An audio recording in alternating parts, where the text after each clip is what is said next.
Hello and welcome to this week's edition of Meet the Media. You're with me, Eusebius, McKaiser. I don't know where you're watching from, but here in Johannesburg, live in our studios, it's quite cold outside, and it is the perfect day for talk radio, which is exactly the medium that offers you space for reasoned and meaningful engagement. And today on the show, we will be focusing on South African talk radio. A lot of us seem to be addicted to talk radio in this country. Why is that the case? I hope you will participate throughout, and I've got a couple of the best talk show hosts in the industry joining us on the show today. But as always, of course, we do start the show by having a look at the news cycle that was. And John Perlman from Kaya FM is with us in the studio today, who will be looking at the papers with me and also segue us very nicely, John, into our broader discussion around talk shows. Thanks so much for coming into the studio. Thanks a lot for having me.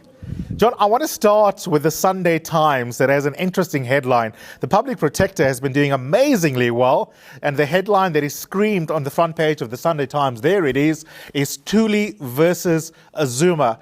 I saw you this morning in the green room having a look at that story. What comes up for you as a news hound as you read the front page story of the Sunday Times? Well, I think there are a number of things. I mean, the headline is fine. Headlines, there's only so much space that you have to fill.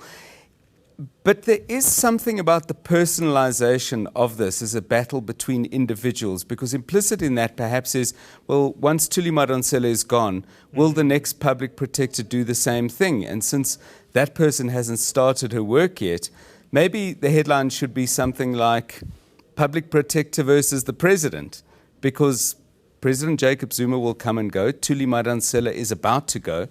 And I think we need to be careful in the way we frame these things. And as I said, it's not a criticism because a headline has its physical limits.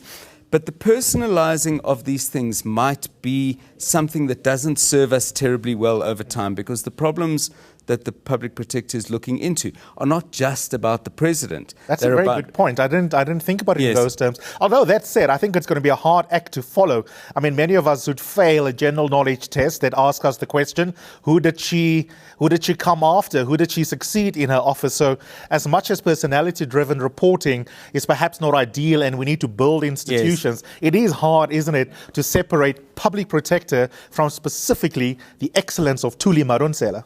Well, I think that's very, very true. And I think the balance is always difficult because you do want the excellence of individuals to show the way. But she would be the first to say, having spoken to her a number of times, that there must be a terrific team behind her. Absolutely. And I think if we want to build longevity into our democracy, whatever the institution is, ranging from school governing bodies at a relatively small level to huge entities like the Public Protector and ESCOM, it can't just be about how good one person is. That's fair enough. On page 2 of the Sunday Times, there's a fascinating story about SABC staffers, the so-called SABC 8. A couple of them feel like they're being hounded out of town, they're being harassed.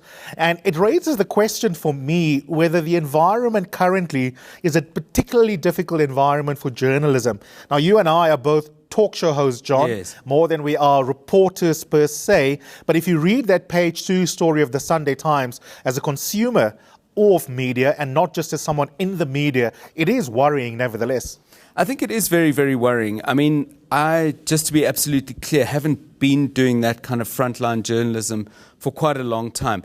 But yeah, I think people don't always appreciate that journalists take risks. I think they imagine that they have meetings with people in coffee shops in spanking new malls and information is exchanged. But people sit in cars in dark places and meet people who perhaps don't want it to be seen that they're meeting. So when a journalist gets a threat, I think we should all be concerned, particularly in a country that has high levels of crime. And I would look at a story like that and recognize colleagues there, whether I work for that media house or not, and would feel... Have you ever felt unsafe, though, be it even as a talk show host? I mean, you were the SABC during the blacklisting scandal and that commission. Did you ever feel that your personal safety was under threat?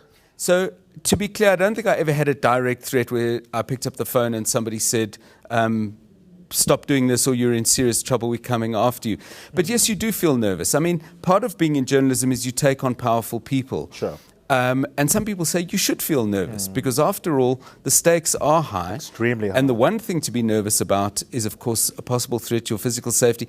But perhaps a critical thing that I'd like to share with people is you aren't nervous and should be nervous because you absolutely have to be right. If you're not right, you've committed the wrong. Absolutely. Let's take a look at the City Press. It's a story on the front page of the City Press. Zuma lenders are being probed. Everyone was waiting to see where will JZ get the money from to comply with the Constitutional Court. And here, the investigative journalists, who often are the ones we feed off as talk show hosts, are now asking the tough questions about the money trail to see whether the deal was legit with VBS Mutual Bank. Yeah, I think inevitably stories like that for some people get quite heavy with numbers and detail.